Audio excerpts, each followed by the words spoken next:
Alright guys, it's time to lock in! Today we have two of the biggest rap titans coming up against each other in a ferocious battle to the death. We have Eminem, one of the greatest rappers of all time, brought to us from Dr. Dre, and he has been killing the game for many, many years now. 50 years old, he's crazy. We also have Kendrick Lamar, who's released some of the best rap albums, or maybe even some of the best albums ever. So what we're going to be doing today is we're going to be facing them off together with a number of different categories. We have 10 categories here with their own subcategories, and we're going to see which rapper comes up on top. If you guys like the idea of this new series, drop a like down below and subscribe, of course, if you're new. Let's get on with it. Just a disclaimer, just because one rapper might be better than the other at something, it doesn't mean they're bad in their own right at this one thing. They could be the top two, but they're not the best. Okay, we're going to begin with our first category. We have lyrics. The first thing that comes to mind for lyrics is wordplay. When it comes to wordplay, Eminem is in a league of his own. You can trace his lyrical wizardry all the way back from his early days, and even to his more recent work. Tracks like Criminal,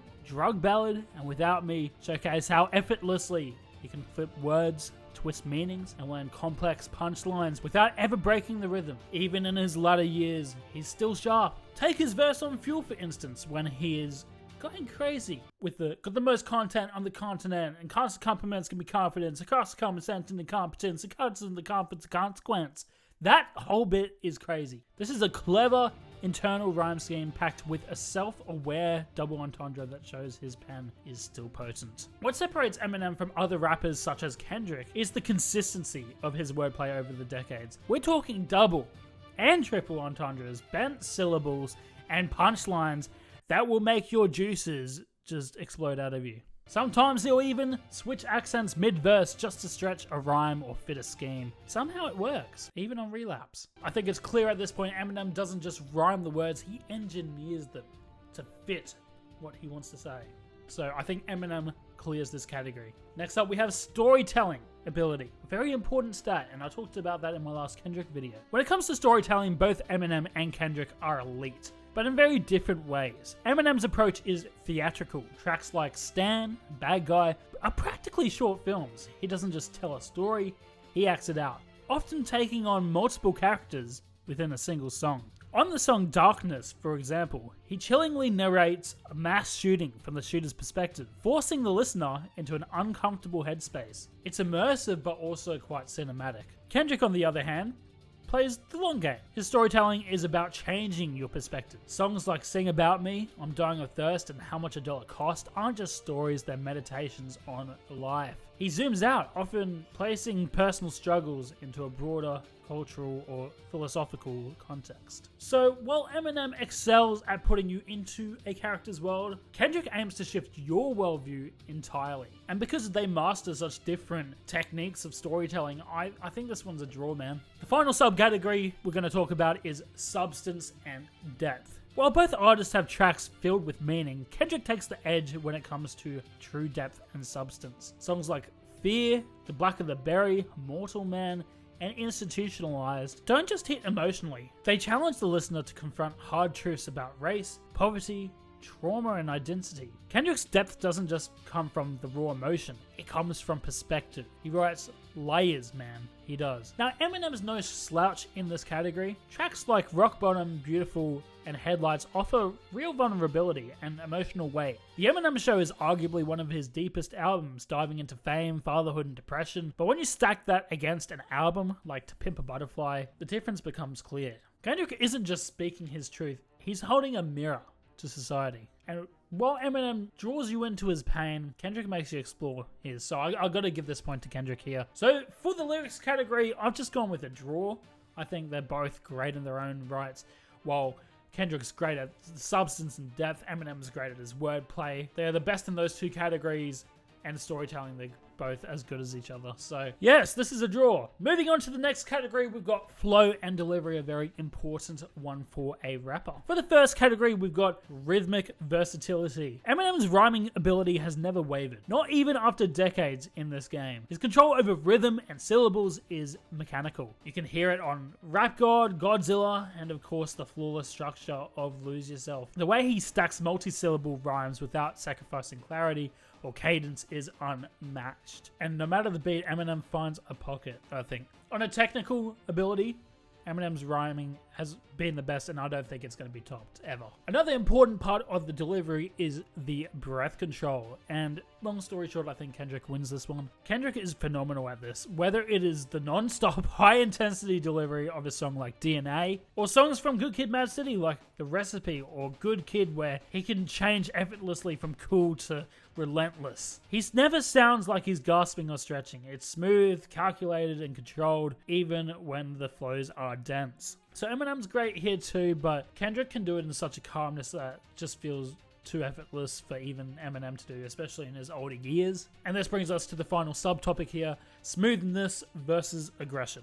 This is where Kendrick really pulls ahead. He knows how to ride the emotional tone of a song, switching gears between aggression and introspection with surgical precision. You'll hear it in songs like Mad City or King Kunta, for instance. He glides between characters and moods without it sounding forced at all. Now, older Eminem, I think around the Marshall Mathers LP era, could definitely do that. But in his recent work, he leans heavily into aggression, often at the cost of smoothness. His delivery now can feel overly forced or rushed and pretty stagnant, and that does hurt the dynamic of his flow, unfortunately. Kendrick, on the other hand, adapts to the vibe, letting the message lead the energy, not just the volume. So I think Kendrick wins this one too, which means Kendrick wins flow and delivery. If you thought I was biased, you're instantly wrong. And we move on to section 3. We've got production choices. The beat selection, first and foremost. Kendrick doesn't just rap over beats. His production style is incredibly varied, pulling from jazz, funk, soul, trap, and even some classical influences too. Songs like Alright hit with infectious bounce, horns, while Darkworth flips beats mid-track to mirror the intensity of the story. Even his deep cuts often sound more experimental than many rappers' lead singles. Kendrick definitely is way more experimental in this area, and he picks beats that serve the message, not just the vibe. So I think Kendrick just tops this category easily, even with all those Dre beats. Unfortunately, I think Kendrick's just got the creative edge here. Unfortunately for Eminem, that is. Moving on to innovation in sound. If there's a defining moment of Kendrick's sonic ambition, it's To Pimp a Butterfly. That album alone doesn't just borrow from jazz and funk, it revives it in a way that feels fresh and powerful in a hip-hop context. It's like he resurrected this lost sound and made it modern without compromising its soul. Even on Damn and Mr. Morale, Kendrick keeps evolving, experimenting with minimalism, layered vocals, and unconventional arrangements that somehow work. Just think about that cowbell from Die Hard, for instance. It somehow works in the vibe, man. The sound is always moving forward. It is. So another category that goes to Kendrick here. Now here's where Eminem shines. We got the producer collaborations. His long-standing relationship with Dr. Dre has produced some of the most iconic hip-hop beats of all time. From The Real Slim Shady to Forgot About Dre there, the chemistry is undeniable throughout the years. Eminem also brought in Rick Rubin, for instance, on the Marshall Mathers LP2, showing his willingness to experiment with different textures, even rock elements. And let's not forget, Eminem himself is a great producer. He produced most of The Eminem Show, which is often considered one of his best albums sonically. His producer partnerships and the fact that he's still creating decades in gives him the edge in this subcategory. But overall, we're going to have to give this one to Kendrick for production choice. So 2-1 to Kendrick so far. Moving on to category 4, we've got cultural impact. I think it's undeniable at this point that Eminem's influence runs deep and wide. Kendrick himself has said M was a major inspiration for him. But beyond that, Eminem opened the floodgates for white rappers. Artists like Mac Miller, NF, Logic, and MGK, and many more wouldn't have had the same lane without Eminem kicking down that damn door. And his lyrical style and sharp lyricism and that unapologetic attitude has shaped countless artists regardless of genre. So this one goes to Eminem, and so does the next one. Shaping hip-hop trends. As M once said in the song Realist, I'm a guest in this house, but I turned this into a mansion. And that's exactly what he did.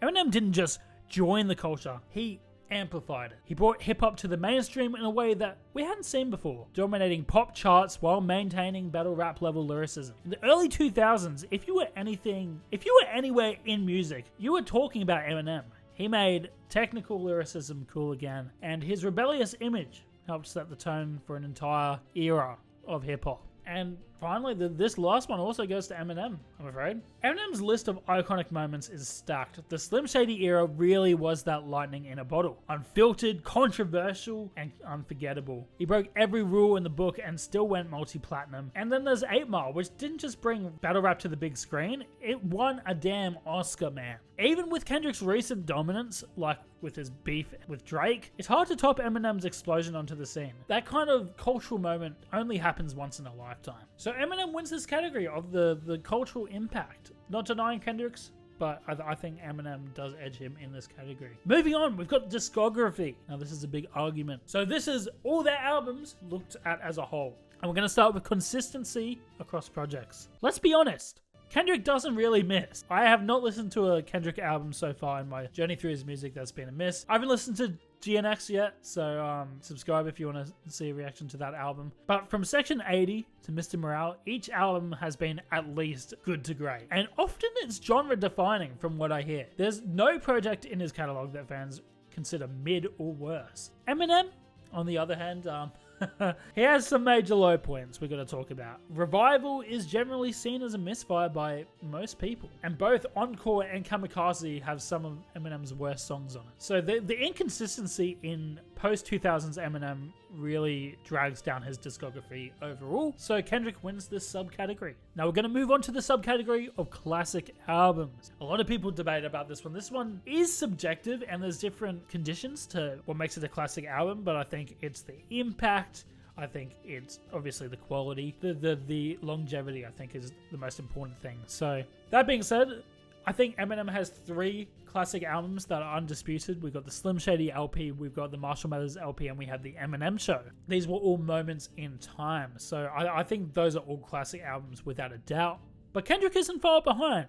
I'd say he's got 2 undeniable classics from what I understand and what I've listened to. Good Kid, Mad City and To Pimp a Butterfly are those 2. And while I think Damn is still great, I wouldn't count it as a classic per se. I don't think it's had the longevity yet to be called a classic, but I think, look, realistically, with another strong release on the level of those 2, Kendrick could easily match or surpass Eminem's 3 classics. So Eminem edges this subcategory. Moving on to conceptual strength. Now, this part, unfortunately for Eminem fans, isn't even close. Kendrick's entire discography is built on tight, powerful concepts.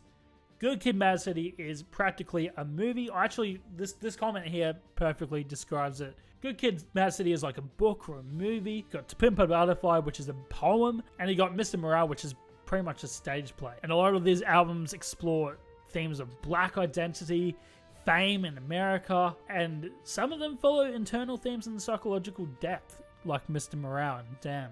And while Eminem has had some strong conceptual moments, Relapse being the most notable, even his latest album, unfortunately, The Death of Slim Shady, loses that conceptual grip halfway through the track list. Meanwhile, Kendrick's keeps strong pretty much from start to finish. So I think Kendrick really dominates this category. So I think overall discography goes to Kendrick. I don't know if you guys thought I'd think this, but I can't deny Kendrick's discography. I just can't. And the consistency. Moving on to number 6, we've got commercial success. Now, some of you might not put importance to this category, but I think it is important to some degree. So that's why it's in here. So we got chart performance. Let's start with the charts. Now, Kendrick's Not Like Us is currently crushing it. I think it's the 5th rap song ever to stay in the top 100, Billboard for like over a year or something. But Eminem has had decades of chart toppers. Do I need to list these? Let's do it. Lose Yourself, Without Me, Love the Way You Lie, The Monster, Till I Collapse, and even Houdini recently, man. That's just a few. Eminem has been dominating these charts for over 20 years, so he does get that advantage there. He often has songs that will hit the mainstream, while still keeping some edge, which I do like. So Kendrick unfortunately doesn't win this category. The same goes with the next one, sales. Album sales. Let us not forget, the Eminem Show is the best-selling rap album of all time, so that's already enough, and I believe the Marshall Mathers LP was the quickest-selling rap album ever. These are physical copies, by the way. Back then, they did not have a button you could just click and stream in your car. You couldn't do that. That alone is just enough to make some rappers jealous. Even in the streaming era, which hasn't been his strongest creatively, Eminem continues to pull huge numbers and is still literally in the top 3 most monthly streamers for rappers. His legacy and reach are so far big, and in other countries as well, majorly people would have heard of Eminem compared to Kendrick. That's just how it is. So Eminem is a machine when it comes to that commercial performance. Now, award wins and nominations also come into this category. Look, this is where Kendrick pulls some of the weight. I don't know if you knew, he has more Grammy nominations than Eminem now. And he's the only rapper to ever win a Pulitzer Prize, which I didn't even know, for the music. Damn, I was actually told about this in a comment. Is that a jazz award? I think he won a jazz award. That's historical, man. That's just not commercial. That's a historical moment. Critically, Kendrick's albums are reviewed like literature. While Eminem's impact is measured in sales and cultural explosion, Kendrick's success is measured in depth and legacy. So while that definitely complements his great discography of music, it doesn't outdo Eminem's commercial reign. So Eminem does win the commercial success category. Alright, we got stage presence next. Now, look, maybe I'm someone who can't comment on this because I haven't been to either one of their concerts before. I know that sounds crazy because I'm an Eminem fan, but I live in Australia, so it does become a bit difficult to... You guys get to go to so many concerts. They come down here like once every few years, so... You know what? Cut me some slack. Not even few years. They come like once every 4 years. But I will be going to the next Kendrick and Eminem concert, so stay tuned for that. Might do a vlog. Now let's be real, neither of them need auto-tune or a hype man doing half the verse. Even into his 50s, he is over 50 years old. Eminem performs rap live. I can't say if Kendrick will be able to do that at the age of 50. Maybe he will. But bro, he still pulls off tracks like Rap God with that much technical speed. Like, how? Kendrick, meanwhile, brings intensity, control. His live renditions of tracks like All Right at the Super Bowl, they just have that extra bit of spice. I'm going to give this one a draw. They're both great at this. I'm going to move on to crowd control. This is another tight match. Eminem has a backlog of anthems that entire generations can scream along to. Lose Yourself, Without Me, Real Slim Shady. You just got all those tracks that show that blend nostalgia and aggression in a way few others can match. Kendrick goes in the opposite direction. He knows how to work a modern festival crowd. His presence at shows like Coachella proves he knows how to keep that high energy while still delivering deep content. He's a master of the aesthetic and the mood, whereas M tries to lean more into the technical or the raw power. So both work in this instance, so I'm just going to give it a draw. It's just different aspects of the crowd control. Now we're going to finish off this category with energy and charisma, and this is where Eminem edges it out. It's not just energy, it's personality. Eminem brings the humor, the anger, and the unpredictability. You don't know what he's going to do next. Whether it's joking in the interviews and saying really controversial things, roasting pop stars mid-performance, or acting in skits, M just has the charisma of a showman and edge. Look, if you guys don't believe me, let's just picture this. Eminem's been in a movie. He's been the main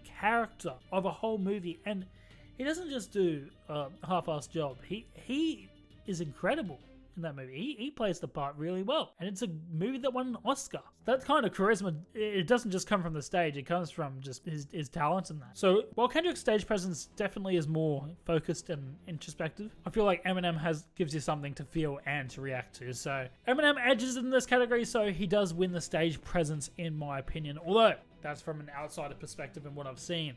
I haven't actually been to one of these concerts, so maybe that can change my mind. We got number 8, we got versatility. So we're going to begin with genre crossing. So Kendrick Lamar is, let's just take a step back. He's introduced the jazz elements onto Pimp a Butterfly. He's introduced trap on songs like DNA and Humble. He's done R&B on Love and These Walls. As much as I think These Walls is it's a song that raises a few eyebrows. Let's just say that.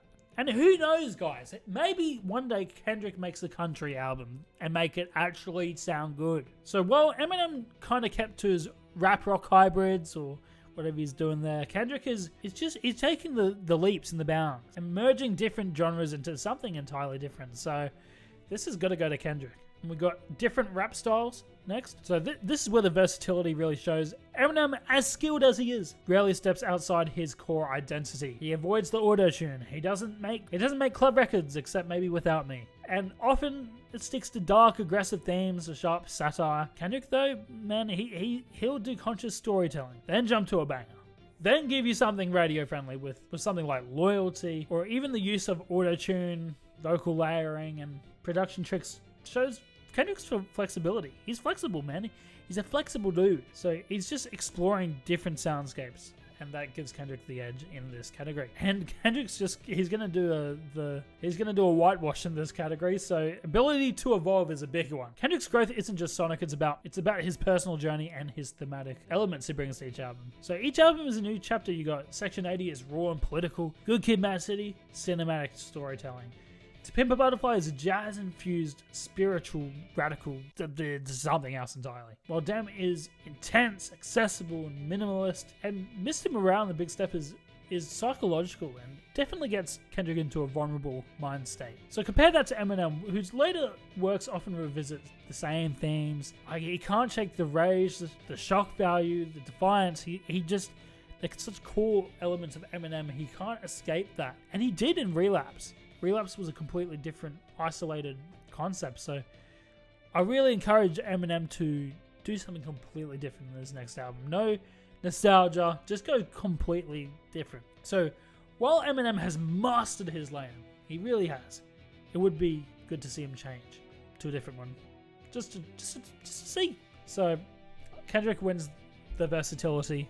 I think we could see that one coming. Now, second to last category, we've got authenticity, number 9. And look, when it comes to staying true to their roots, Eminem's love for the craft of rap, it's always been front and center. He's never chased trends, he's always mocked them. Especially in recent years, he's called out the so-called mumble rappers and showed that he wasn't trying to adapt to the radio or TikTok. He just wanted to be better than everyone else. The money, the fame, the beefs, none of it seems to shake his focus. Whether he was dissing pop stars or going deep on addiction, he always has stuck to his pen, and that's real. There's something admirable about that. And then we got credibility in the streets, in the scene, on the rap game. Eminem has had to work 10 times harder.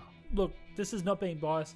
He has had to work 10 times harder to get into this genre, because it was built and guided by black voices for decades beforehand. But Eminem did it, earning the respect of legends like Dr. Dre, Nas, Rakim. His skills were clearly bigger than his skin color, and people were able to look past that for once in this genre. Kendrick, on the other hand, earned his credibility through his honesty and responsibility. He really used that platform to uplift his community, his city Compton, and confront hard truths. Especially on To Pimp a Butterfly, he defends the hell out of his race. Let me just say that. 2 different roads, and at the end of the day, they both get respect from the culture. So I'm going to say that this is a draw, this category. And then the final part of this category is public image versus music persona. Eminem's alter egos, Slim Shady, Marshall Mathers, Eminem, gave him room to blur the line between real life and performance art. You might hear a verse where he kills someone, and the next moment he's talking about his daughter. It's wild, dark, and even disturbing at times, but somehow it all feels true to who he is. Behind the scenes, almost everybody who has worked with Eminem says he's a humble and chill dude. The man might rap about true insanity, but the real Slim Shady is a perfectionist craftsman with his head down. Kendrick's also authentic, and no doubt about that, but Eminem's ability to navigate the chaos of his public image while still being respected as a human being and an artist, that's pretty rare. So I'm going to give Eminem the edge in this one. So Eminem wins the authenticity category. And we're going to move on to the final one. It's 4-4 at the moment. So this is the decider.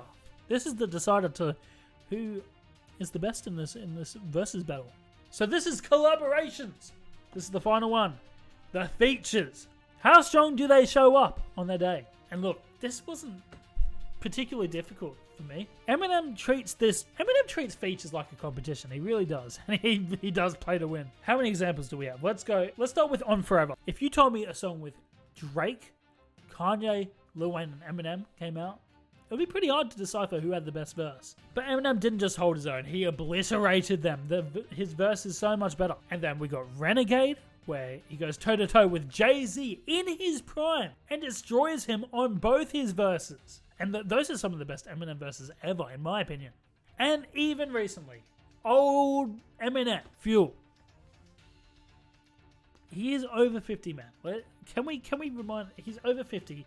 We got 𝐥𝐢𝐤𝐞, one of the best technical rappers in the new school rap. He is one of the best, and he causes Eminem to come out of the morgue and deliver one of the best verses we've heard from him in ages. And he really does school 𝐥𝐢𝐤𝐞 in this one, even though 𝐥𝐢𝐤𝐞 has a fantastic verse. So, what can I say? Features, I think Eminem always shows up strong. Now, chemistry with other artists, I'm going to give this one a draw. Both artists showing great synergy with collaborators, and we're going to take the song they collabed on together, Love Game. They share a playful, narrative style, bouncing off each other's humor, and it's the funniest. It's one of the funniest songs. It's great. And Kendrick's albums are full of incredible team-ups. You got Loyalty with Rihanna. You got Money Trees with J-Rock as well. That's a really good collab. So he's really good at building collabs with other people where everyone shines in the track.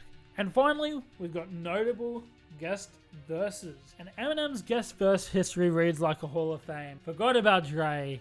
Iconic, hilarious, technically flawless song. Patiently Waiting with 50 Cent, where he drops some lethal bars on that song. That song is crazy. Even Dead Wrong.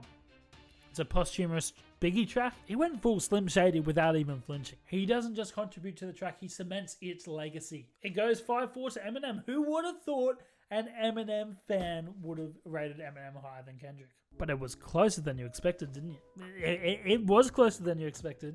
So I can't get the full bias, alright? Because I tried to be pretty unbiased in this. So Eminem just wins 5-4 against Kendrick. I'll put all the categories they won on the screen here for you. And if you enjoyed this type of video and you want to see more versus battles where we can do other rappers as well, let me know. Let me know who should be next. Maybe we should bring Drake into the fold. Maybe we should. Maybe we could do... Alright guys. Drake versus Diddy.